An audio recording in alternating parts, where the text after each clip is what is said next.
எண்ணெய் ஊதிராமல் மீன் எப்படி ஃப்ரை பண்ணுறதுன்னு பார்க்கலாம். தேவையான அளவு காரத்துக்கேற்ப மிளகாய்த்தூள் எடுத்திருக்கேன். ஒரே ஒரு டேபிள் ஸ்பூன் மட்டும்தான் மீன் மசாலா எடுத்திருக்கேன்.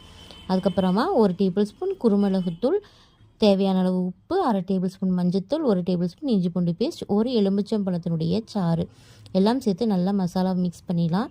மிக்ஸ் பண்ணிவிட்டு மீனில் இப்போ தடவி வச்சிடலாம். மீன் 2 மணி நேரமாவது ஊறணும்.